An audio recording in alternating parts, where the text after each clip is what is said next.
Good morning, everybody. We are here again. This is Evelyn Joy Coker, your host, licensed clinical social worker, and certified coach and therapist for teen girls. Today we have our teen guest, Alyssa Sherman, with us today, and our wonderful co host, Cheyenne Erlington. Alyssa, how are you doing today? I'm doing pretty good. How are you? Pretty good. You look lovely, my dear. Thank you. So we just want to say hi to the people who I can see are with us. If you're with us today, please just drop a comment below and say hello and good morning. We love when you guys leave your comments and ask us questions. We really enjoy that continuous conversation and sharing with everybody. Cheyenne, how are you today? I'm doing good. How are you? Good. I'm feeling good. I'm feeling good. Thank you. Okay, so Alyssa Sherman is 18 years old. Everybody, let's wish her a happy birthday. It was actually yesterday, but we still celebrating. We Yep. still, All weekend. Thank you. yes. Happy birthday. Um, so Alyssa is from Chicago and she is a senior and has already started getting offers for college. So I am super excited about that. Alyssa, why don't you tell us a little bit about yourself so our listeners can get to know you?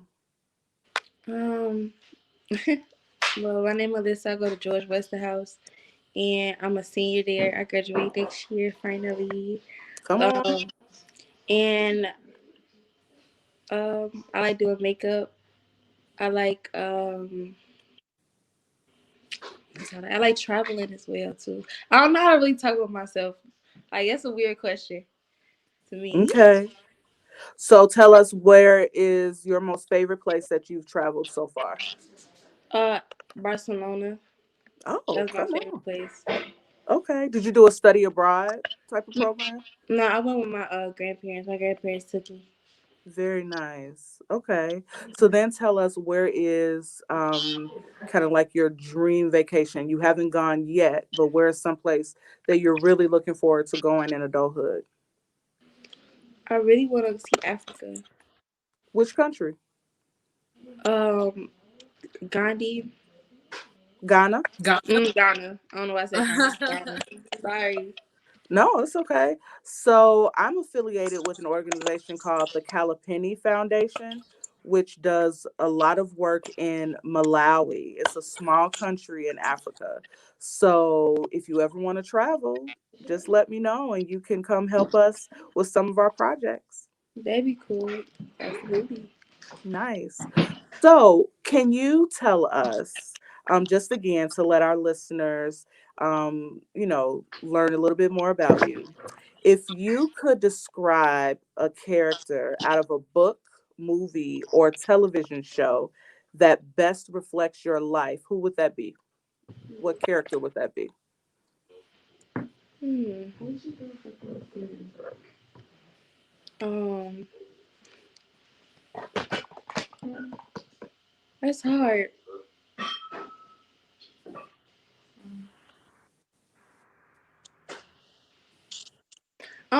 It's like the books I've read. I've never been the one who like was very. I was very similar to because like a lot of books I've read, they really dramatic, and I really don't have a book where I can say that I could relate to that.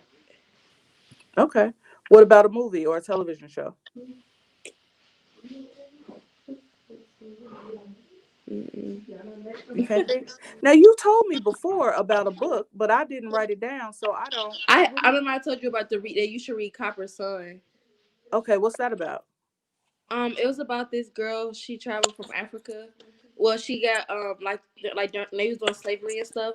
Her family had got killed off, and they took her to America. And she talked about like the whole journey on the boat.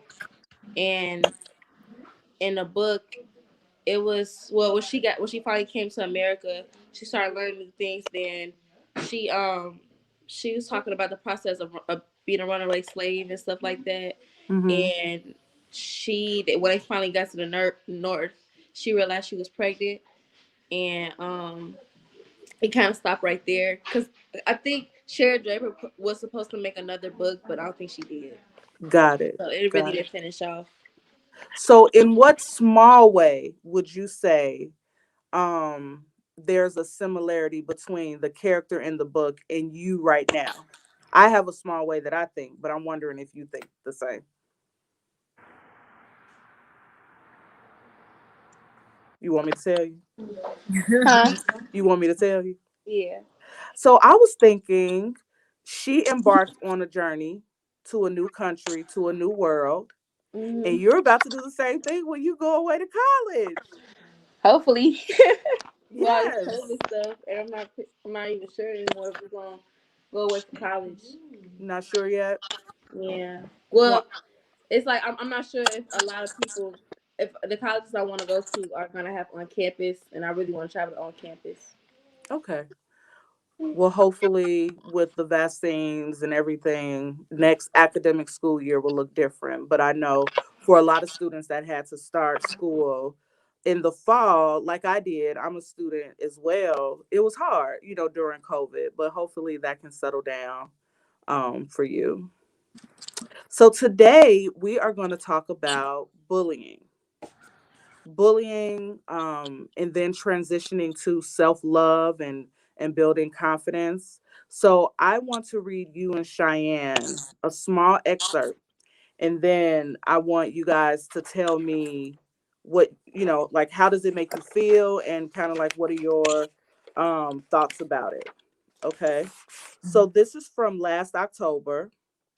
So it's been a little bit over a year, and Maya Vizcarrondo Rios, a 16-year-old high school student at Harry S. Truman High School in New York, committed suicide by jumping off a roof after allegedly being bullied and forced to perform sexual acts by two boys at school.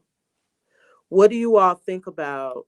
And the article talks about, just to give you all a little bit more information, about how the parents filed a lawsuit against the school, and the school claimed that they had no information about it, and the girl actually had told the high school counselor, and she was told to go back to class.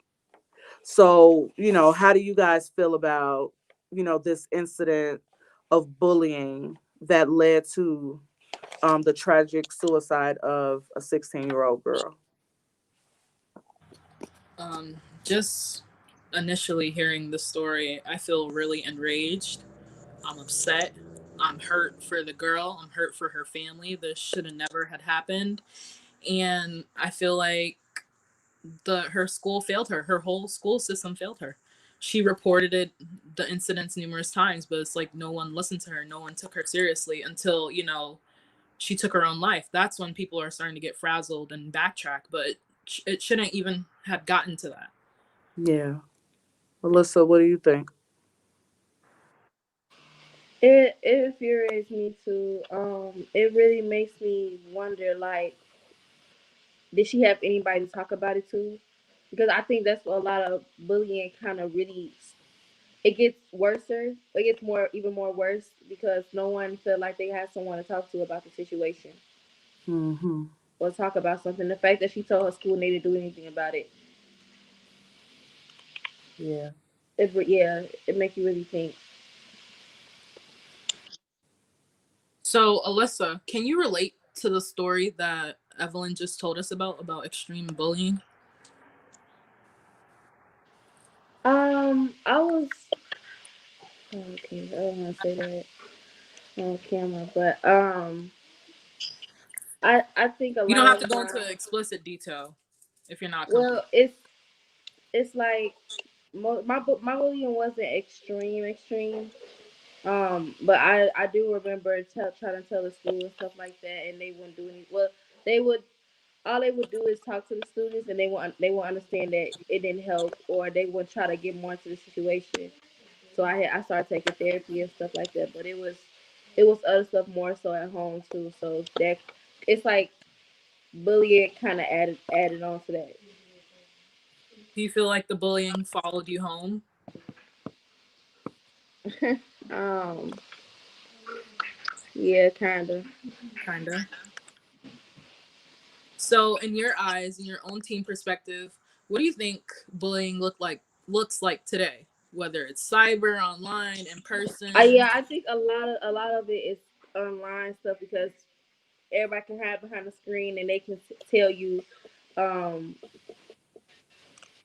they can say anything and you not get to them. You know what I mean?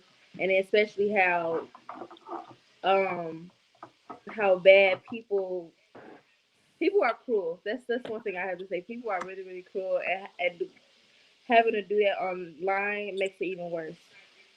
Right. Do you do you have any other ways, or is online the biggest one? I think online is the biggest one because it's everybody is on online. Everybody is with technology now, so it's not a lot of in school bullying. It might be with the younger students or the younger kids and stuff like that, but I know my age group's a lot of cyberbullying. People posting videos, people commenting on a post being disrespectful and things like that. And technology made it easier for people to do it. Right. And I feel like because some schools are closed and a bunch of students are home, I feel like there's probably a spike in online bullying because of coronavirus. So it's really unfortunate. So, Miss Alyssa, can you tell us about any recent experiences you had being bullied? When I was mainly in elementary school, I was bullied a lot for my weight and stuff like that. And I think another thing when it comes to bullying, if you don't have like a lot of self confidence, if you like if you have a lot of insecurities and stuff, it makes like bullying makes it feel like they're talking about you. Well, like they it's like they're opening up the truth once you feel like if I didn't feel pretty and stuff like that when I was younger, Hmm. that bullying made it feel like it was true. So it was implanted in my head and it was made a lot worse. So I Right. think, having confidence and stuff adds on to that. Right. So it's So important it's to very know your important. right. So it's important to know yourself and know that, I'm pretty, I'm beautiful, I'm this, I'm that. So when someone tries to tell you otherwise, it's like, what you talking about? Exactly. Exactly, right? So, next question. So, did you notice that after a certain point of being bullied, people began to objectify you or your body? I'm sorry, can you repeat your question? I'm sorry. I'm hearing you. No problem. I said It's like it's after you cracking up. did you notice after a certain time of being bullied, people started to objectify your body? hmm Can you talk more about that? Um, like they're like, since I'm heavy set. A lot of people mainly come for that. Hmm. Cause they can't say I'm ugly. That's one thing I noticed when I was younger. A lot of people never said I was ugly, but they always said I was big. So it's like now I know that. I know I'm pretty, and I don't care what a lot of people say about it. Hmm. So I But have. Oh, you can go, Evelyn. as it relates to your body, though, have you noticed that as you've gotten older, the comments went from, you may being big in a negative way to you being thick or more like Cheyenne said, people objectifying you instead of the previous negative connotation with being big, because there is a transition, from, like I said, people saying, you're big, so to speak, but then there comes a point when you're big or curvy in all the right places. And oftentimes people make comments about that. So have you experienced that? Yeah. A lot a lot of dope, like if I go somewhere to the store or something like that, a lot of the dope men kind of make it seem like it's something else, and it's I don't like it at all because it's kind of first off you grown, and then it's just the fact of you don't know me, and I don't know. I don't like the objective. I noticed I've did it to myself before. Like when people talk about I was big and stuff like that, I would try to change it to something being something more positive. Mm-hmm. Right. So I, Cheyenne, have you experienced that? I definitely have. I have experienced having my body being objectified, and I also experienced numerous times being catcalled, and it's so gross. It's so disgusting. It makes me feel, I don't know, out of this world. But I don't. Evelyn and I were speaking previously, and I told her, I found it funny that growing up, I was a big girl. I was heavy set, and I was getting teased. I was getting called fat, all sorts of mean things. And then there came a time when puberty hit, and all of a sudden I'm thick, I'm curvy. People are giving me like all these compliments, but it was like literally a year ago or whatever you guys were teasing me and calling me fat. So like that transition in that space of time and how people's mindset shifted, it was very interesting to notice that. One thing that I noticed in, like the period of pre-production interviews, I Mm-hmm. was talking to a young lady who you guys will meet later in the year, about how she felt in college.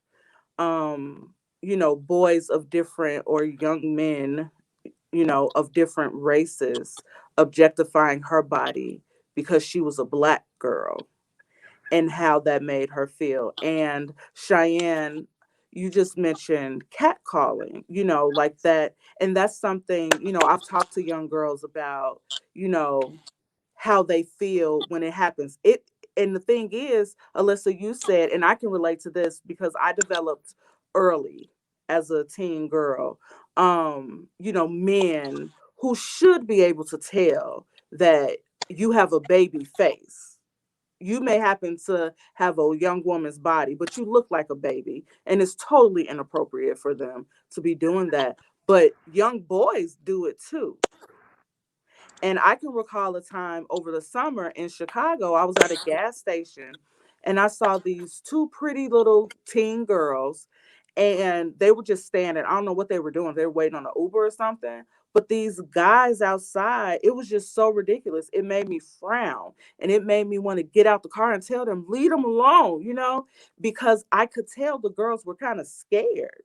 Because now we have to worry about, if we turn a man down, if we turn a boy down, how is that going to affect their ego? And then are they going to escalate the situation and make it feel worse? Or are they going to get more aggressive? You know what I mean?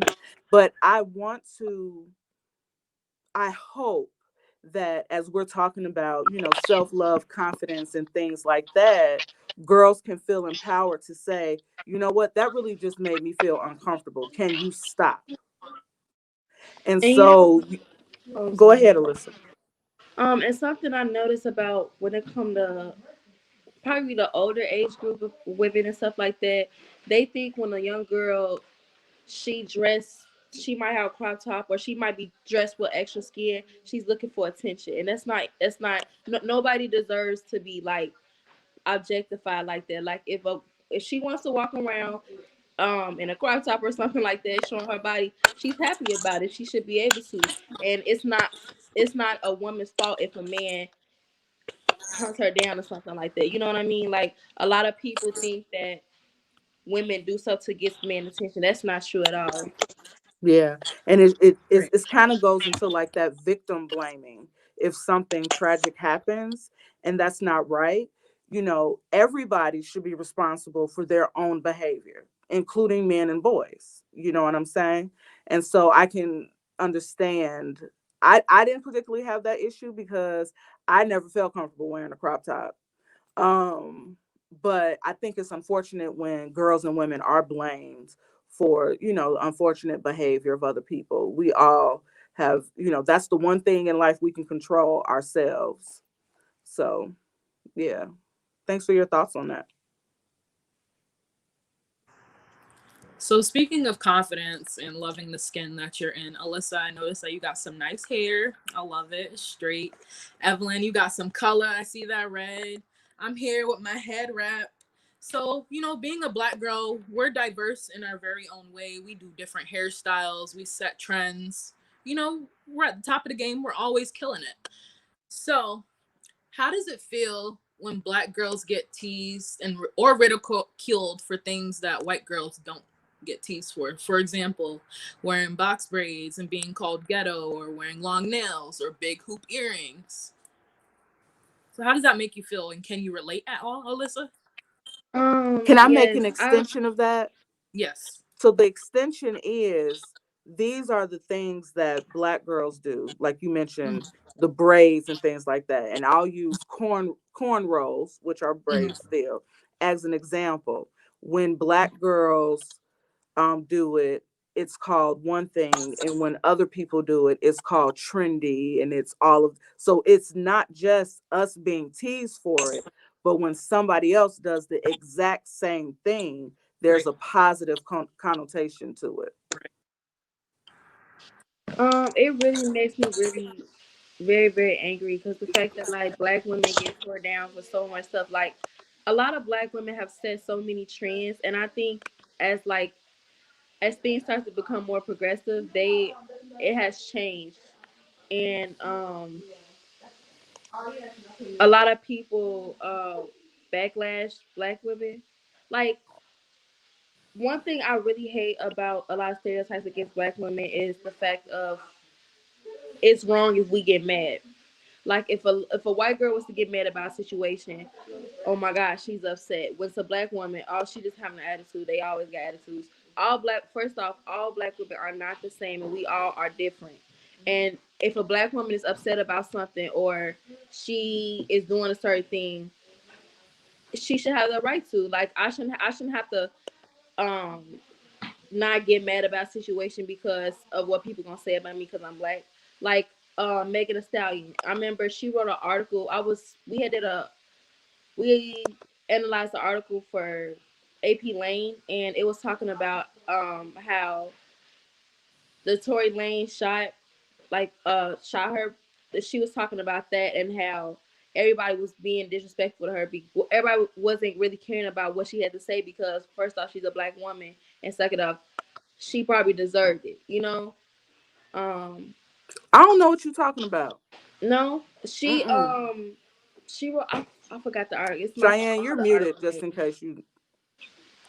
Oh, I said it was this big thing in rap and pop culture. Megan Thee Stallion, she's an artist from I know who she is. Texas, Uh-huh. and an R&B artist supposedly shot her, and people were just dogging Megan, talking about she deserved it. Why are you upset? Why are you snitching? And it's like, this someone got shot at the end of the day, and she's trying to come forward with her story. She's trying to vent to everybody and let everybody know the truth, but still she's getting so much flack. Like, thank God she didn't die. She got shot in her foot, but it could have been worse. I did know about that. I thought So Trey Songz or somebody it shot was her. Tory Lanez. Okay, I don't know why I thought it was Trey Songz. So This that is goes a to say, tenderoni. right, so with all this happening, the Malcolm X quote, the most disrespected woman in America is the black woman, and time again it proves itself. Cheyenne, you just said something I want to go back to, as it relates to all of this, the snitching thing, right? Do you all think that fear of being called a snitch holds people back from disclosing that they're being bullied? And I talk think so. about that whole thing about snitching in you all's generation. I mean, it's happened in all generations, Right. but how is it playing out now for you guys? I feel like it's so big. you really have to be careful with it and like be mindful of who your audience is or like who you confide in, because I've heard of so many horror stories where people get retaliation on people who tell the truth, and it's like you want them to lie? Do you want them to face a harsher consequence? Nothing's better than the truth, so why lie, especially when it can affect your lifestyle, your family, your health. Yeah. What about you, Alyssa? Um, I remember when I was in like elementary school, they had told me that snitches get stitches. It's like I just like the the story behind the snitching stuff. Like if it depends, like if you have a sister, like me and my brother, we got this thing where we don't snitch on each other, and we both just have to get in trouble.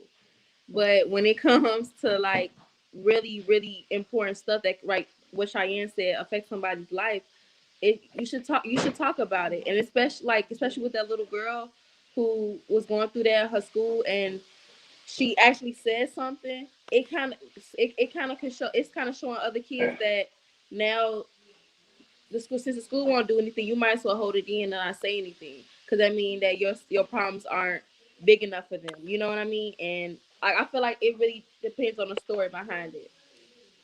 Hmm. I read an article about, I know you mentioned earlier, Alyssa, that you didn't think like in school bullying happened a lot and it was more cyberbullying. But I read an article that talked about, in school bullying is still very much prevalent, and the proportion of students that get bullied at a higher rate are Black students. And so even if they're at schools where their enrollment percentage is lower, they're still the highest percentage of students that get bullied. What do you think about that? Do you think it's bullying within the Black student category? Do you think Um, it's across? What do you think about that? You and Honestly, Cheyenne. it's very possible that it is mostly between us black students, especially in that younger age group. Like my grandmother has a daycare, and I noticed how some of the kids be picking on each other, and I try to tell them don't do that. And hearing that percentage right now, it kind of makes me think that that's what's going on in their schools and stuff like that. Like I know it's my sister, she didn't used to be as crazy and as little mean as she is until she started going to kindergarten and first grade and stuff like that. I know she started saying stuff that Mm, I'm pretty sure she's getting from other kids at the school. They probably talking about her about it, or she catching on to what they saying to other people. So I'm I'm starting to realize that percentage now. What you just said. For me, I feel like bullying can be across the board, but specifically in my life, in my own, high school experience, I went to a predominantly white school, and believe it or not, the vast majority of my issues were with the Black and Latino students, the students of color. And I find that really interesting because half the majority of the time, like I had a bunch of white friends, I had Black friends too,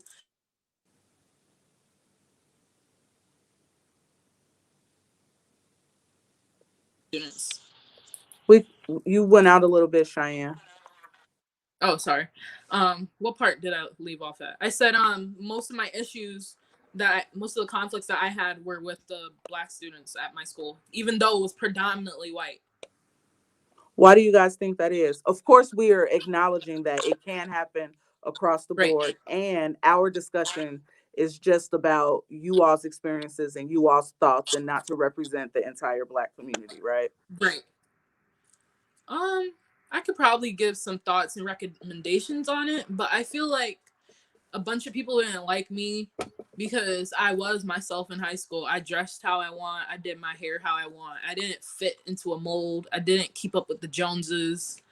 I was Cheyenne, and it looked like it ticked some people off, but I really didn't care. I was being myself. Mhm.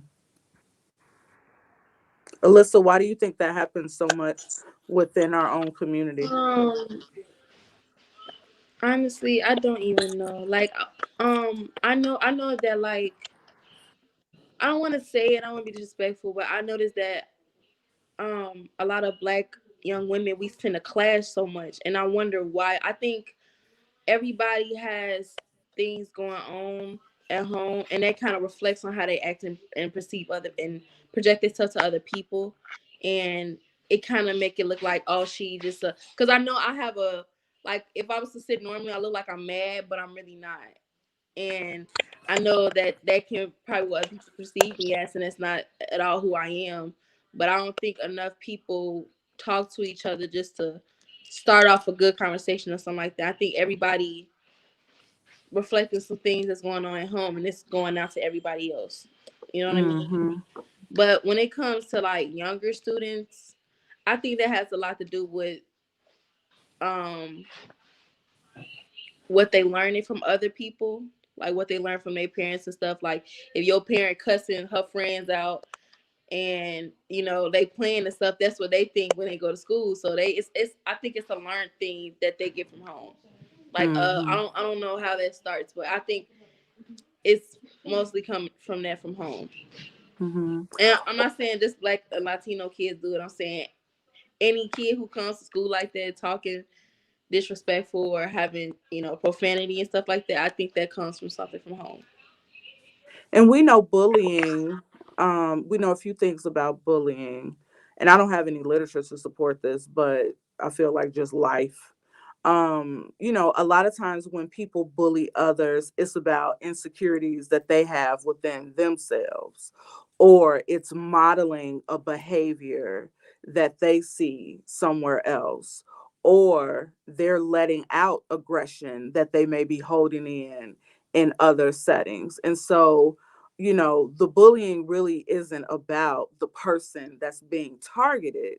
It's unfortunate that it can impact that individual, as much as it can, but it's more so about, what's going on with the person that's actually bullying. I want to take a moment to see if any of our listeners have any questions. This is what I love about the live stream. And thank you so much for everybody that has dropped a comment so far. So we have Tendaya Carter here, Dolly Sherman. Is that your grandma? Hi, Grandma Sherman. And then Lisa, if you're still here, good morning. Thank you for coming. Eugenia, hey, thank you for coming and commenting. Alyssa, I don't know if you can see the comments, but Eugenia, has just pretty much agreed with, some things that you've said. And she says that she's sorry to hear, some of the things that you mentioned that you've gone through, and that online bullying is definitely rampant. So thank you so much. And we have another Facebook user that said hi, but we can't see your name. But we are so glad you're here with us. Hey. Do we have any questions or any topics related to bullying that any of our listeners would like to chime in on? We have a few people here with us. We'd love to hear your thoughts and ideas. How has bullying played out in any of the settings that you all are in, whether you're an adult or a teen? Because bullying doesn't stop just because you turn 18, and we can see that with the current exiting president.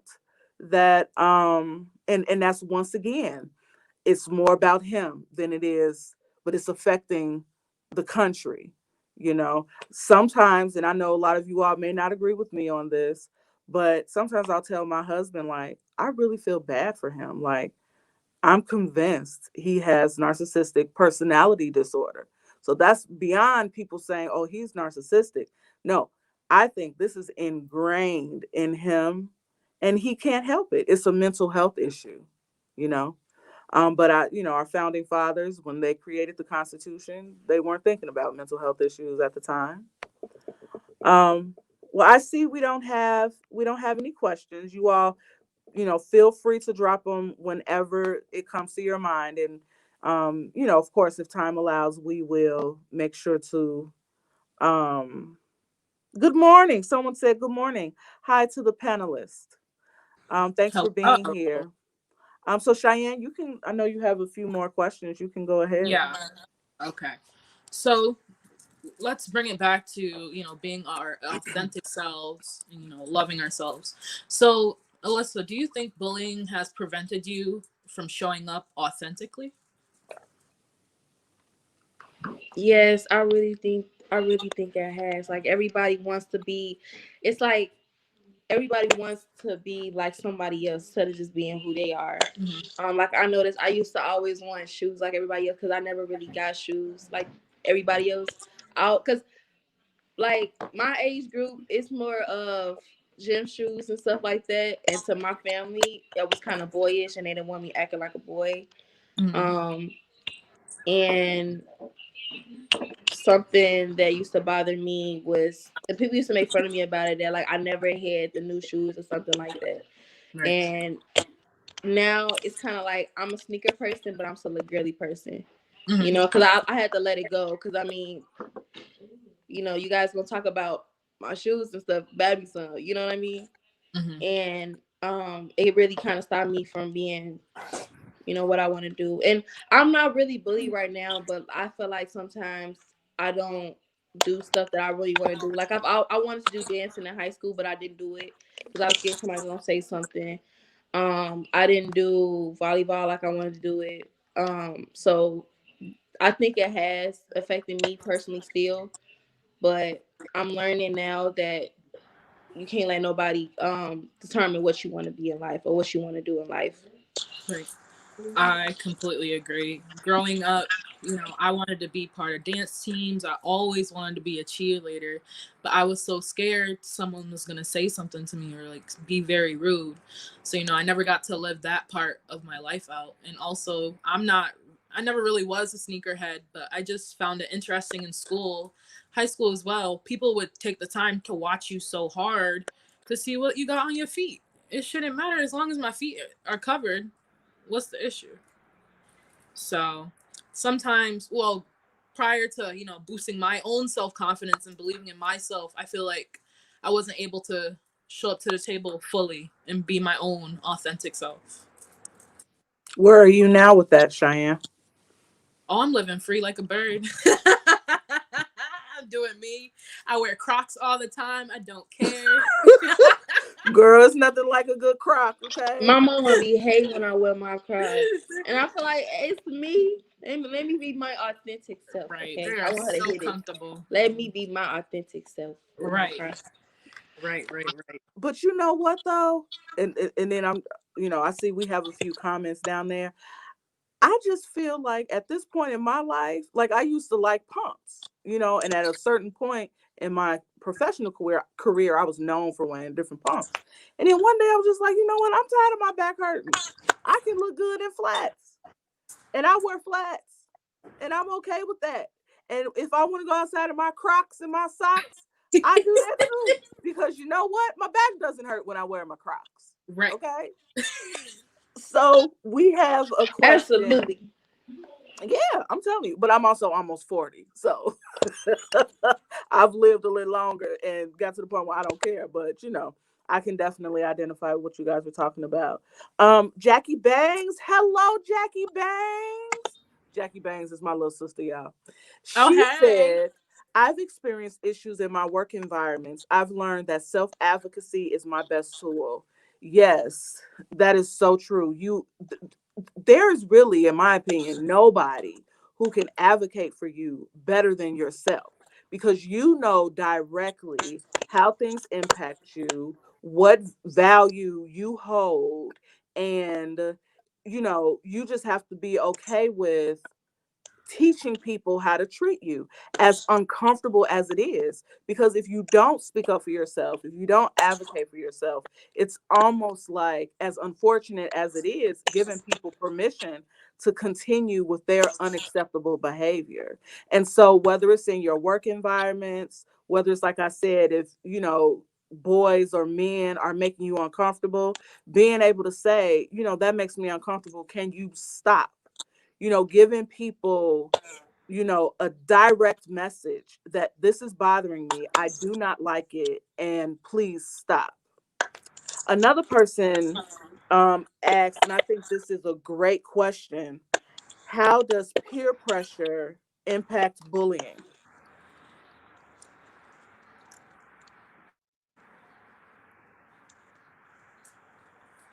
I think Alyssa dropped out. Maybe her connection was bad, but I think I could chime in on this. So peer pressure, it's like you're trying it you're being forced to do what everyone is doing or like what everybody was liking, even though you might not like it at the time. So I feel like peer pressure can tie in and impact with bullying because, essentially you're being forced to do what someone else wants, not what you want. Hmm. And one thing that I think is important, even if you don't feel like you are the person doing the bullying, if you are Hmm. there and you're not saying anything, you're complicit and Hmm. you're contributing to the problem. You know what I mean? Right, Like, bystander. I can think about a time, in high school where um a girl was jumped and I was there, and I feel so bad about this. And I did not participate, but I didn't stop it. And that actually contributed to an issue that I had to work out through my late teens into early adulthood. After that, I picked up this thing where, if somebody isn't standing up for somebody, I felt like I needed to be the person to do it. But sometimes that's not healthy and can get you into, trouble as well. But I've learned how to balance that out, right? Because sometimes you can advocate for somebody and they're not ready, or they Right, don't want to talk, they don't want to acknowledge something. They don't want you see what I'm saying? right, But I just wanted to put that message out there. If you're there, if you're laughing, if you're not saying anything when you witness somebody being bullied, you're still a participant of that right, bullying. right. Um we have some, thank you. What would you tell those who are going through bullying right now? I can go first. I would definitely say there's light at the end of the tunnel.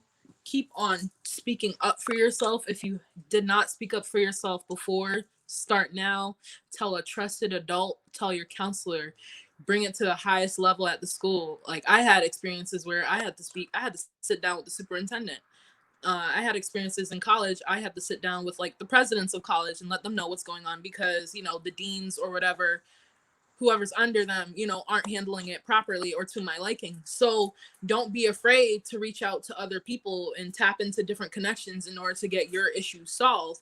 Because as we heard earlier, it can escalate to the point of no return. And then what can we do about it? Something I would tell them is that you need. I know this easier said than done, but you need to love yourself. You need to love yourself, and you need to know that you are everything, and you deserve to be here. Um, yeah.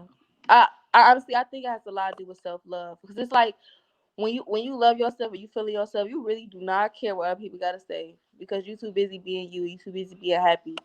And I think that's something that we all have to work on. And I think that also plays into the part when other kids be bullying somebody else because they don't love themselves, so they feel like they should put everybody down and that's in that hole with them. So I feel like having self love and loving who you are is very important to Hmm. do anything.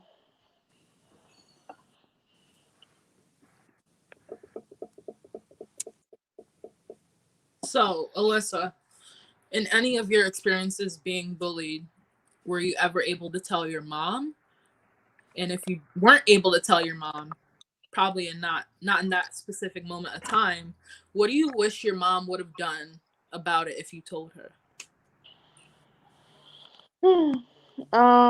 I told my mom, but like she found out through my school because there's a situation that they told my mom. They asked her to Hmm. come to the school, Hmm. and it's like I saw her crying about it, and it kind of made me not want to tell her about stuff because I don't want to see my mama ever cry. And um, it's not a lot that she could do about it, because I was so late with it. I didn't tell. I wasn't telling anybody with it because I didn't want to, I don't want to make her feel. I don't know how to explain it. I don't want to make her feel like she should. It's hard to say. I don't know. I just didn't want to tell her.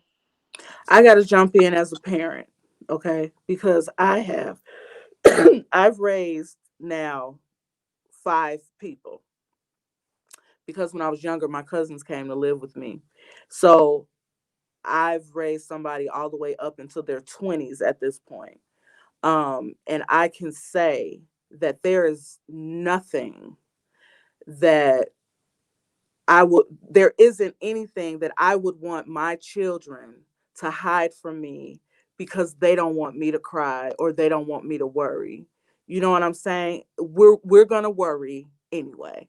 When you go to college, your mama's still going to be worrying about you being okay, making good decisions and all of that.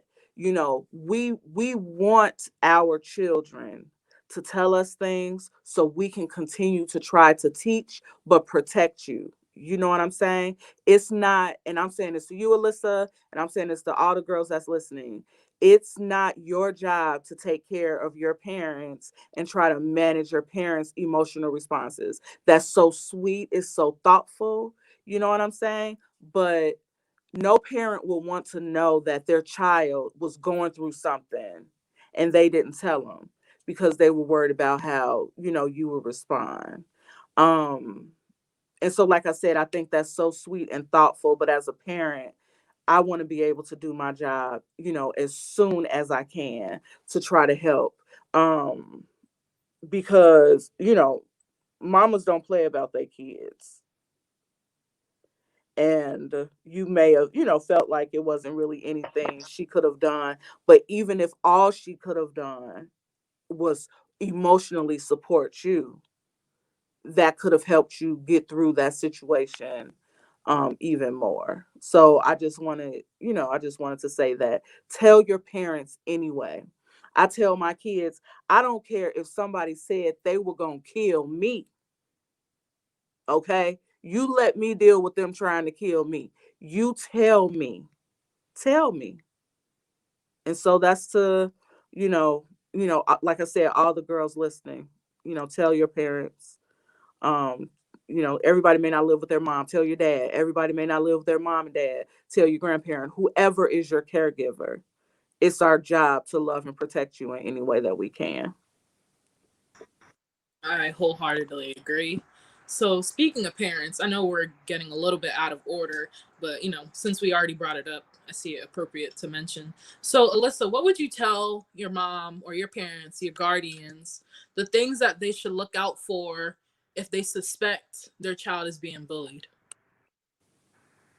Like certain behavior. Um, when they start, when they when they're not acting like themselves, like I know, like when kids are younger, they have this really big, lovely personality, and they don't care what nobody gets. So they'll wear anything. I love little kids like toddlers and stuff because they're not worried about anybody else.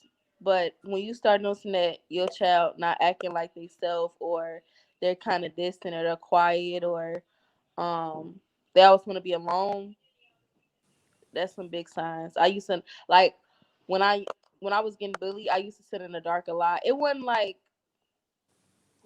because it just I didn't want to be in the light. I don't know. It's not nothing like strong personal, but it's just I wanted to be alone all the time. I used to find a room and just sit up in there forever because just to be isolated from a lot of stuff. So I feel like your child is being isolated. They're not doing things that they would normally do, like probably some teams and stuff they got over. It's because the situation probably happened, or they going through something. And you should check on them. And a Right. lot of times, when parents may see this change in behavior and they may try to, talk to the teen, what's going on with you? I've noticed X, Y, and Z. And the teen may respond in an angry way, you know what I'm saying? Or nothing. They may lie and say nothing is going on. They may do things to even push their parents away. We just want to gently tell parents to keep checking, keep asking. because you definitely wouldn't want something tragic to happen. And, I recognize that we opened talking about a teen girl, 16 years old, that had been bullied for 5 months. And then she committed suicide by jumping off of a roof. That is awful, that she was in such a sunken place where she felt like that was her only option. But we also want to make sure that, everybody knows that it may not, someone experiencing bullying may not go to that extreme, but may also still be in a sunken place, So that could be what Alyssa talked about as far as withdrawal, from everybody, kind of self isolating. You could start seeing things like self harm. You could start seeing things like depression and anxiety develop. So, it can impact us all in different ways, but we really just hope that, I hope from today, and I'm going to ask Alyssa one final question, but I hope from today people have been able to hear, how much bullying continues to impact, our teen girls, and, just the differences that we talked about in, Black teens being bullied. And really talk to your kids, think about whether or not you're the bully, and that's a hard question. Have I been the bully, either directly or indirectly? And that's something that, even if you never said it out loud, you acknowledge to yourself if you have been the bully, and then you look within and figure out what you need to deal with. Whether it's, talking to your school counselor, whether it's, asking to go to therapy, or just talking to your parents about areas that you're struggling. But self advocacy is important whether you're the bully or not. You know what I'm saying? Because that's the only way you can start to learn, to grow, and to heal, from, whatever you're experiencing.